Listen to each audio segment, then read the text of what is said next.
Shalom Bapak Ibu. Bolehkah dengan senyum memberi salam kanan kiri muka belakang, katakan damai sejahtera bagimu, untuk berbagi sukacita di hari ini sambil goyang-goyang tangannya. Puji Tuhan. Ini orang Gloria senang beribadah ya. Ini banyak orang yang datang sudah 1 pekan, banyak yang senang ke gereja. Puji Tuhan.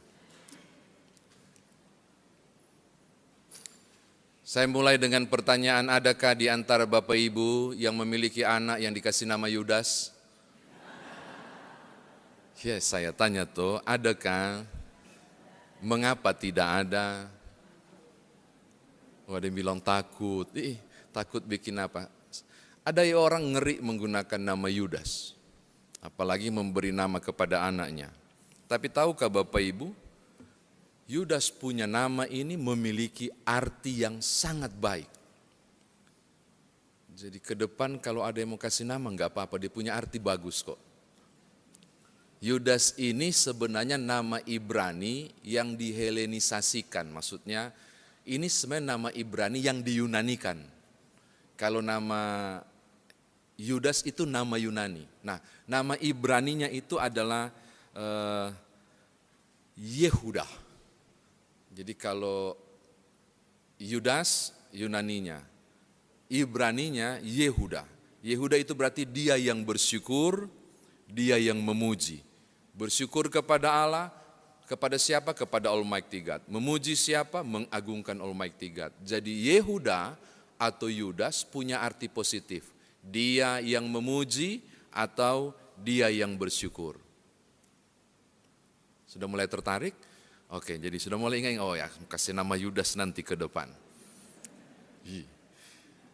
Kenapa orang enggan memberi nama Yudas? Tapi di beberapa daerah, negara tertentu, Brasil misalnya, Yudas itu banyak punya nama. Pernah saya nonton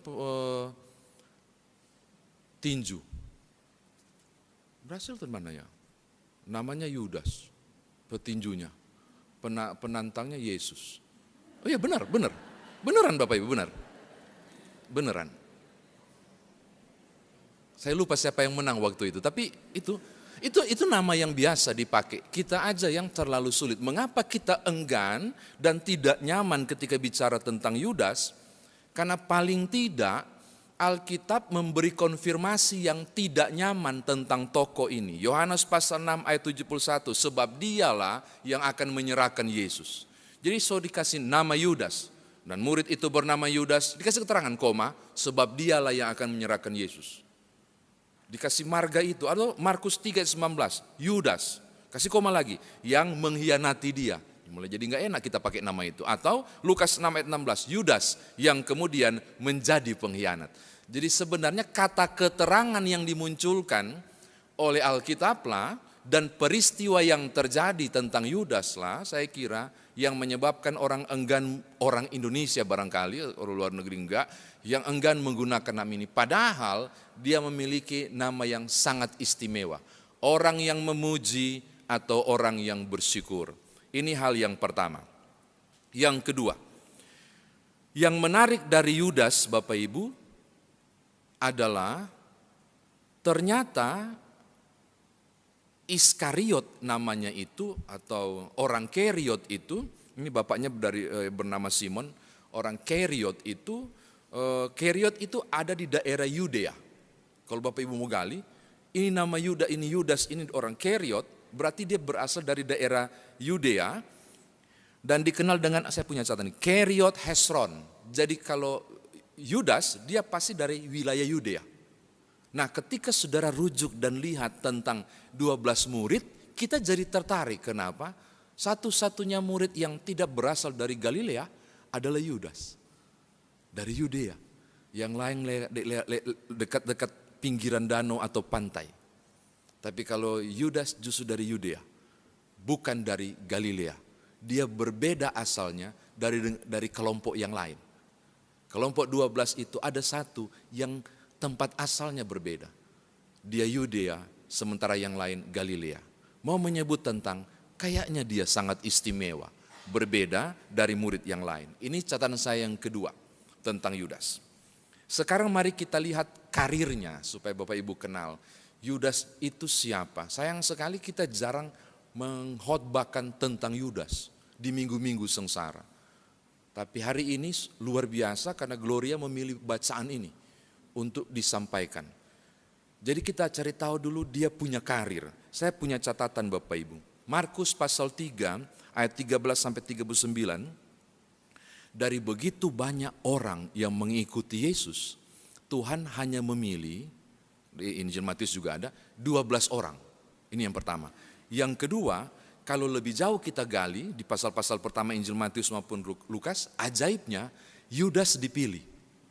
Yudas dipilih loh, dari Yudea, bukan dari Galilea, dipilih. Lalu menurut Yohanes pasal 12 ayat 6, bahkan dia dapat jabatan menarik, yaitu sebagai bendahara. Ada bendahara hadir di sini. Dipilih loh jadi bendahara. Dan ini menarik, ketika dia dipilih jadi bendahara, saya penasaran kenapa mesti Yudas yang jadi bendahara. Sebab yang ahli dan tahu tentang keuangan bukan cuma Yudas. Ada satu tokoh namanya Matius. Dia juga seorang mantan pemungut cukai, Matius pasal 9 ayat 9 sampai 13. Dan dia sangat mahir soal pengolahan dana. Menariknya Yesus tidak menunjuk Matius untuk mengkolek dan mengolah duit kelompok 12. Tapi memilih Yudas. Bagi saya berarti ada sesuatu dengan tokoh ini. Yang Bapak Ibu dan saya yang enggak lihat. Tapi Tuhan Yesus lihat. Berpotensi, punya kemampuan brilian untuk memikirkan ke depan. Masa depan keuangan kelompok 12. Bisa jadi. Bahkan menurut Yohanes pasal 3 ayat 18 juga, mengkonfirmasi yang saya bilang tadi, Yesus tahu tentang Yudas adalah ada kalimat begini, aku tahu siapa yang telah aku pilih. Coba, Tuhan Yesus yang bilang, aku tahu siapa yang aku pilih. Dia tahu tentang potensi Yudas sekaligus koma, dia tahu ini berkhianat nih. Ini kayaknya laki-laki ini mau berkhianat. Saya nggak tahu. Tapi yang pasti kata aku tahu apa yang aku pilih mau menyebut ada potensi yang Tuhan lihat terhadap Yudas. Yang mestinya Bapak Ibu dan saya melihatnya secara positif. Jadi jenjang karirnya jelas. Di kelompok 12 Yudas ini menjadi orang yang cukup menarik. Sekarang mari kita telusuri kisah ini. Pasal 26 ayat 20 sampai 25. Bagaimanakah proses sampai tiba-tiba laki-laki cerdas ini yang dipilih khusus bukan kelompok Galilea, yang punya potensi kemampuan pengolahan keuangan yang baik ini, tiba-tiba berkhianat. Nah, kita harus cari tahu. Yang pertama Bapak Ibu, kisah ini dimulai di Betania. Betania itu berarti rumah persediaan.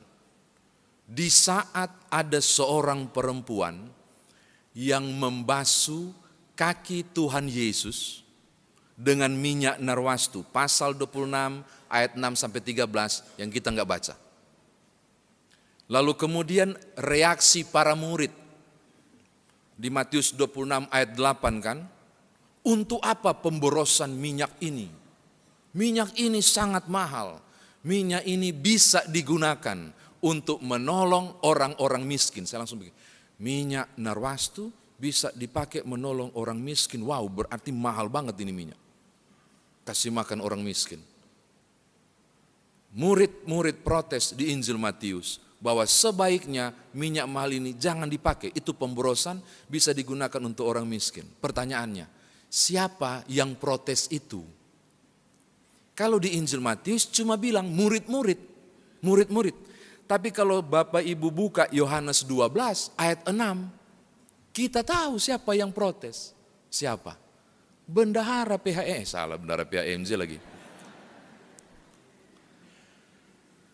Bendahara kelompok 12, Yudas. Dan kalau saudara baca Yohanes pasal 12 ayat 6, tolong buka Yohanes pasal 12 ayat 6. Yohanes pasal 12 ayat 6. Kagetnya kita minta ampun. Yohanes pasal 12 ayat 6. Hal itu tunggu supaya menyebut Yudas. Ayat 4 dulu.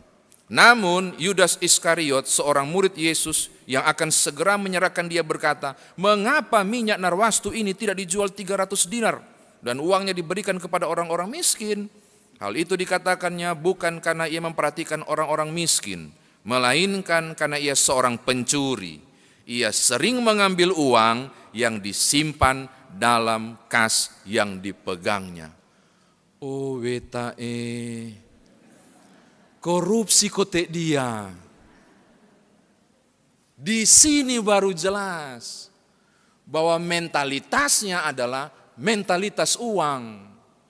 Di sini baru terbuka orang yang bersyukur, orang yang memuji, yang diberi nama Yehuda atau Yudas ini, kelompok yang berpotensi ini, ternyata kurang ajar.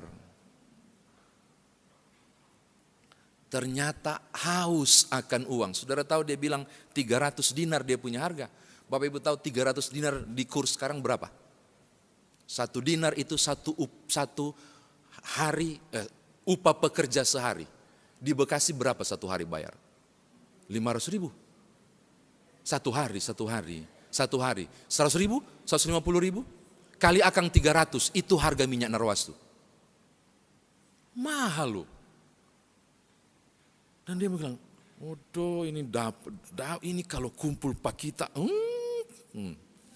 Berpikirnya negatif. Kita dapat konfirmasi menarik bahwa tokoh yang luar biasa ini, tokoh yang hebat ini, yang diagung-agungkan di awal khotbah ini, ya ampun. Sayang sekali pribadi ini jatuh dalam dosa. Lalu apa yang terjadi?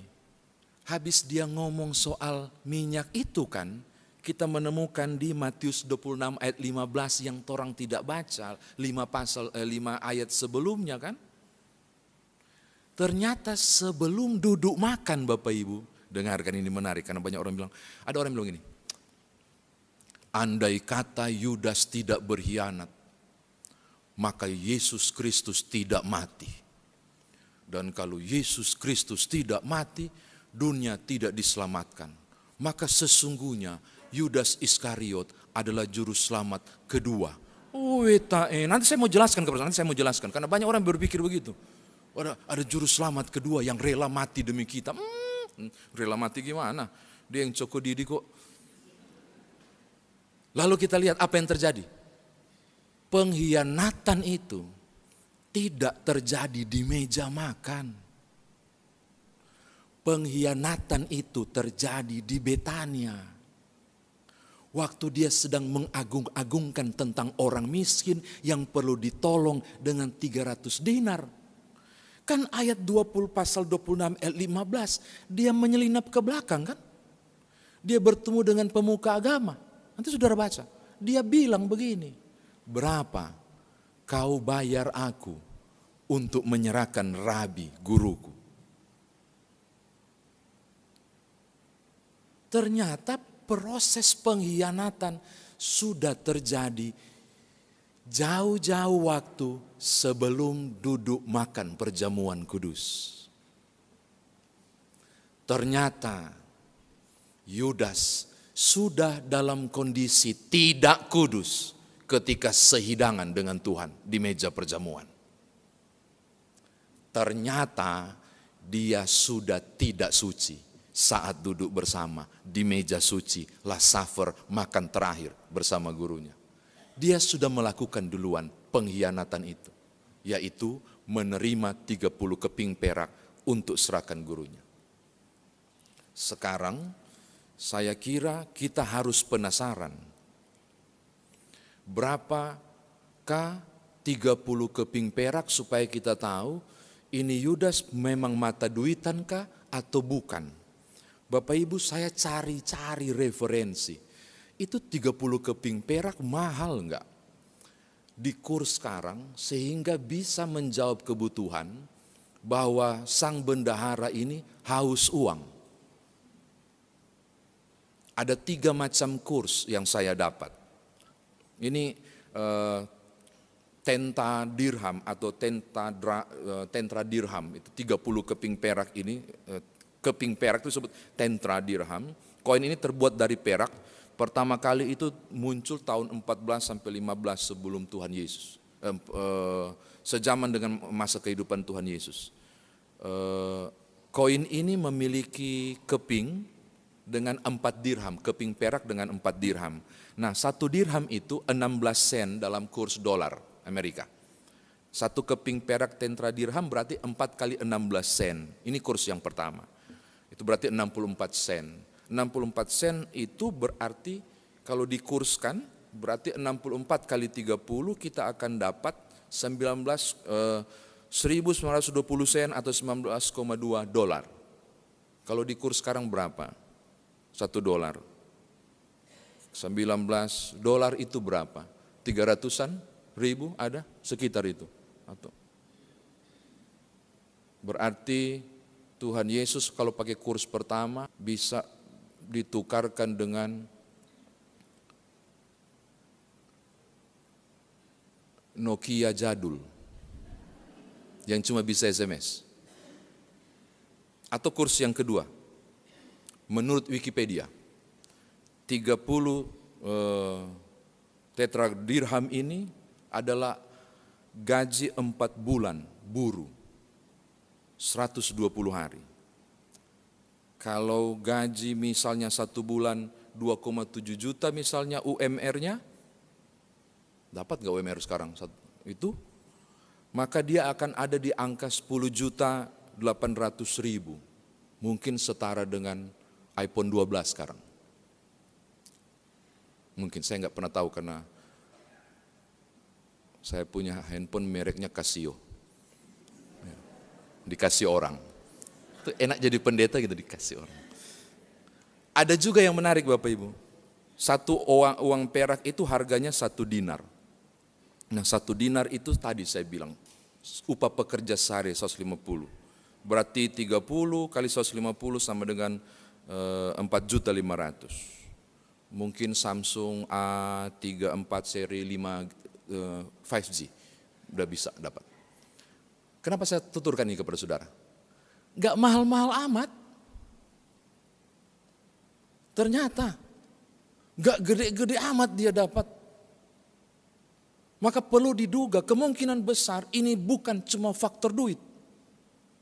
Lalu ada faktor apa sampai dia berkhianat? Padahal 3 tahun loh, tidur makan berjalan dengan gurunya. Ada faktor lain pasti, bukan cuma faktor uang. Kemungkinan besar adalah faktor politis. Saya baca di beberapa tafsiran, wah keren juga tafsiran ini. Faktor politis. Karena Yudas Iskariot bergabung dengan kelompok Selot.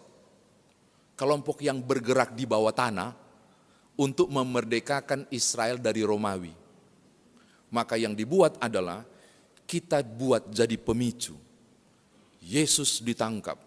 Kan kau tahu gurumu itu adikodrati kan. Maka kalau itu dilaksanakan kemungkinan besar dia akan memberontak. Menggunakan kuasa adikodratinya. Dan dia turun dari salib, tampias dorang, nah langsung, Romawi langsung tunduk. Dia ngatur strategi politis barangkali. Tetapi saudara tahu apa yang terjadi? Sampai Yesus menyebut, ke dalam tanganmu, kuserahkan nyawaku. Gurunya, rabinya tidak turun dari salib. Itu persoalannya. Faktor politisnya enggak jalan. Tidak terjadi chaos. Karena Pilatus pinter kan? Untuk supaya aman, maka mana kalian pilih? Yesus kah atau siapa satu namanya itu? Barnabas. Permainannya bagus. Faktor politis yang luar biasa lagi apa? Menyidangkan Yesus. Terjadi di waktu malam, dini hari. Padahal menurut aturan harus diperhadapkan dengan 2 atau 3 saksi. Malam tidak ada saksi.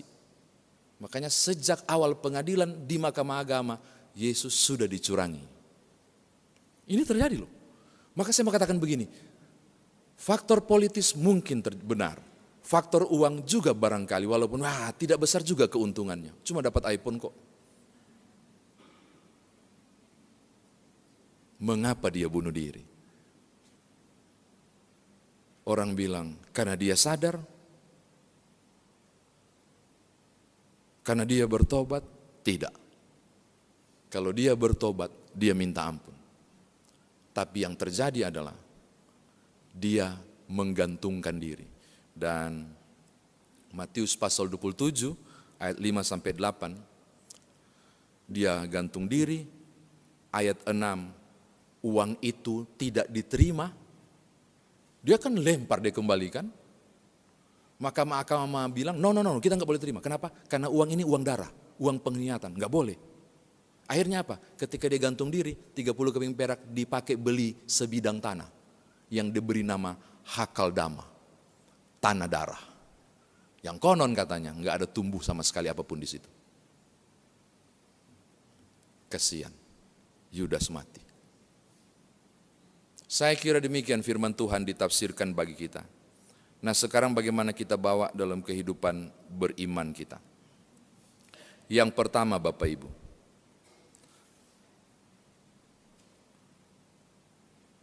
tolong lihat Yohanes pasal 13 ayat 27. Yohanes pasal 13 ayat 27.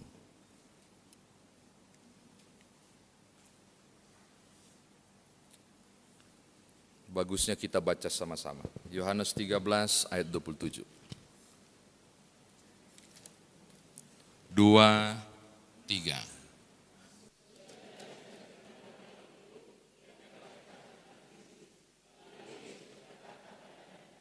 Apa yang hendak kau perbuat? Menjawab pertanyaan orang lain tentang Yudas. Saya sengaja berpindah tempat supaya kameramen bergerak sedikit dia. Akhirnya dia datang langsung kasih pindah.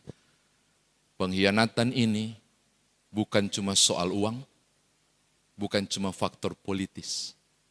Ada satu faktor yang tidak sering diangkat oleh gereja dalam pengajaran. Faktor itu adalah kuasa iblis. Oh, ini hal pertama yang saya mau bawa, meminta Bapak Ibu bawa pulang. Kudus, suci, baik-baik itu orang. DP bicara lembut sekali. Pokoknya enak diajak bicara. Rajin ke gereja, bersekutu luar biasa. Dengarkan, hati-hati. Iblis bisa membuka peluang untuk terlahir Yudas baru di gereja. Oh, saya mau kasih tahu, dengarkan baik-baik. Di kondisi-kondisi tertentu apapun, hati-hati engkau dan aku. Gendang masih terus ditabu iblis untuk membuat tanpa sadar engkau dan aku menari pada tabuhan itu. Karena ternyata ada faktor yang lupa seringkali disebut, bahwa iblis juga terlibat dalam proses pengkhianatan Yudas. Maka saya menolak siapapun yang berani bilang Yudas adalah juru selamat kedua. Aduh, maaf Bapak Ibu, ini lupa dimatikan.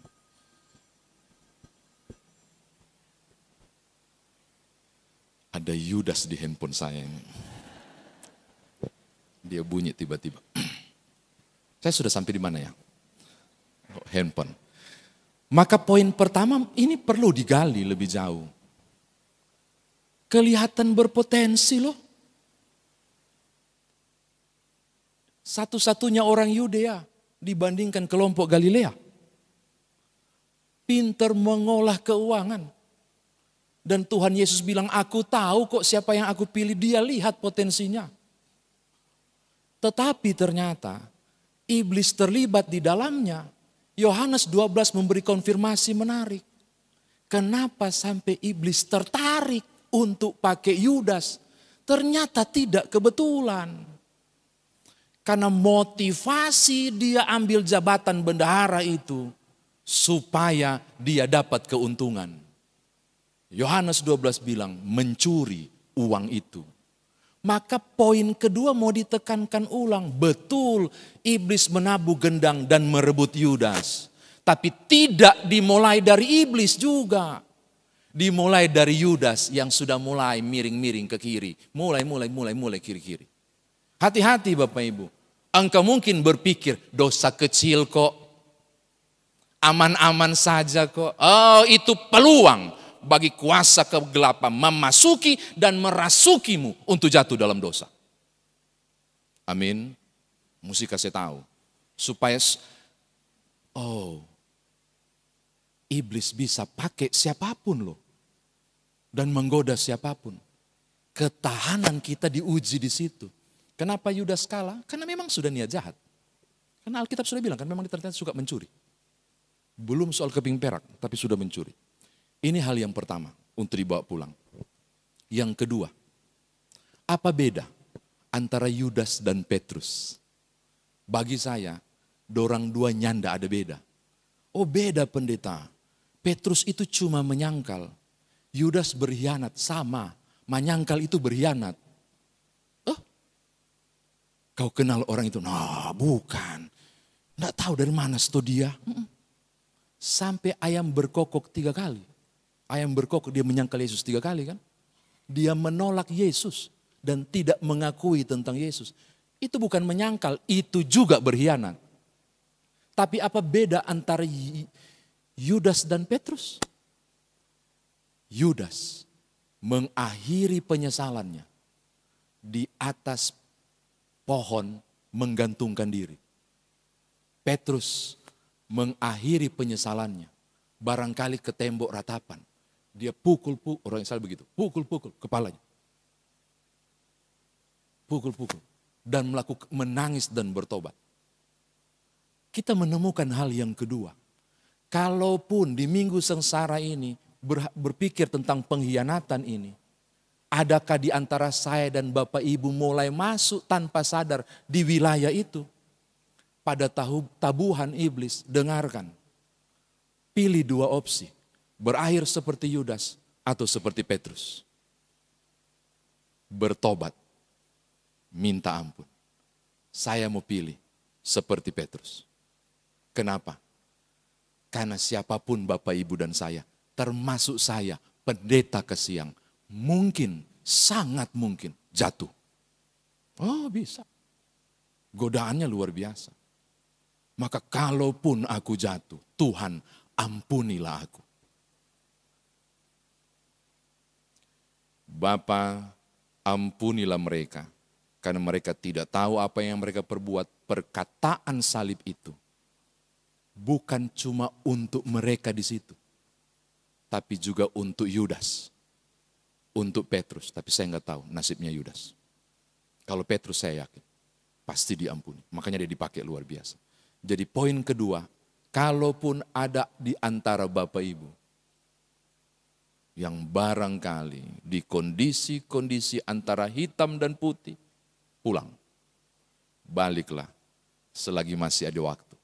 Di minggu sengsara ini, mari pulang. Mari kembali ke jalan salib Via Dolorosa. Mari pikul salib saudara. Mari buat pertobatan nyata. Selagi masih ada kesempatan. Ini yang kedua. Yang ketiga. Kalau Bapak Ibu lihat saya seperti ini, saya yang jadi gugup. Enggak usah pandang-pandang terbelalak begini. Tolong santailah, mentang-mentang saya bahas tentang Yudas yang enggak enak. 3 Bapak Ibu, yang kiranya Bapak Ibu bisa bawa pulang. Berkhianat bukan soal 30 keping perak. Menyangkal pun itu berkhianat. Melakukan hal-hal yang Tuhan tidak kehendaki, itu pun berkhianat. Yang paling sederhana adalah membuat skisma dalam persekutuan, itu pun berkhianat. Atau barangkali, tunggu dulu. Paling gampang. Situasi yang tidak nyaman dalam persekutuan.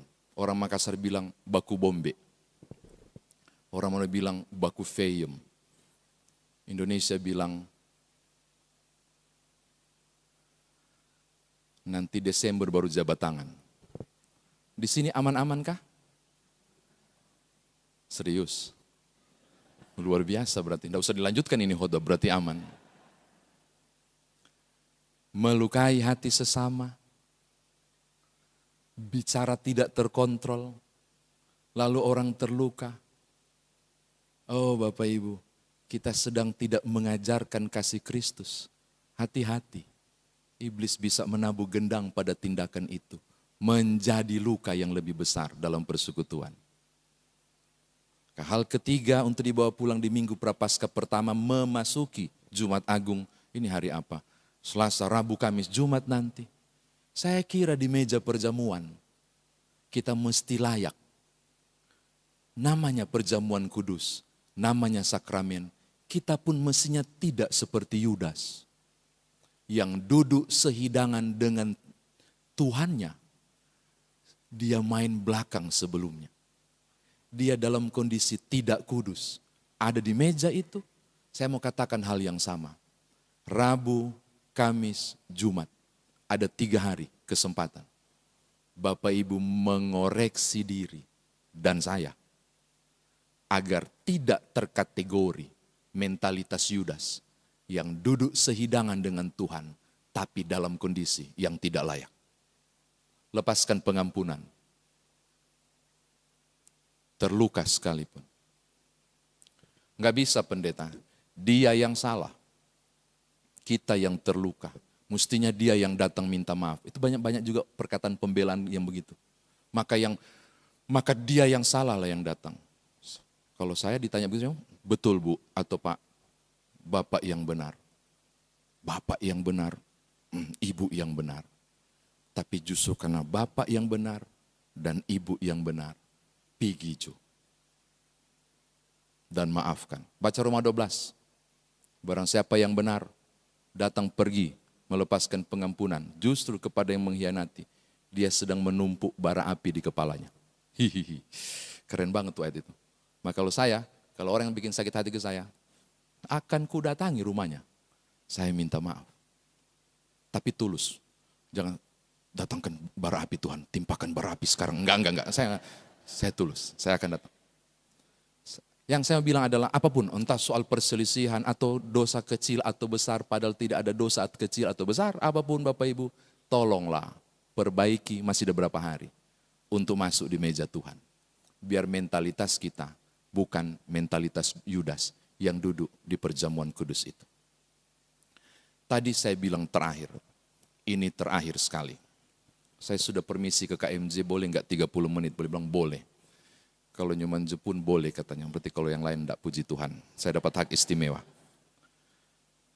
Untuk Bapak Ibu bawa pulang. Kisah Yudas sebenarnya adalah kisah kita. Saya ulangi ya, jangan marah ya, jangan tersinggung. Saya tidak bernyebut Bapak Ibu pengkhianat seperti Yudas dan saya enggak. Saya bilang begini, kisah Yudas adalah kisah Bapak Ibu dan saya. Kisah demi kepentingan. Kisah demi tujuan yang tak benar. Kisah demi hal-hal tertentu yang bermain di belakang. Bukankah kisah Yudas sebenarnya mewakili kisah saudara dan saya? Pada kondisi-kondisi tertentu, kita punya keinginan tersembunyi. Kita punya niat yang tidak jelas. Kita punya target tertentu untuk kepentingan tertentu. Yudas mewakili kisah ini untuk mengatakan kepada kita, ternyata rawan kalau tidak tulus. Saya ulangi, ternyata rawan kalau tidak tulus. Mengikut Yesus itu harus tulus. Motivasinya itu harus jelas dan benar. Mengikut Yesus itu mestinya konsisten apapun yang terjadi, supaya tidak terjadi pengkhianatan di belakang hari. Saya mau katakan menutup firman Tuhan ini di minggu sengsara pertama, menyiapkan Bapak Ibu memasuki Trihari Suci nanti. Bahwa hidup saya dan Bapak Ibu mestinya dimulai dengan motivasi yang tepat. Agar ketika ada kondisi tertentu, memancing Bapak Ibu, menggoda niat iman untuk membuang salib, menyangkalnya atau berkhianat, kita masih bisa pegang jangkar yang benar. Motivasi yang tepat, aku mengikut Tuhanku.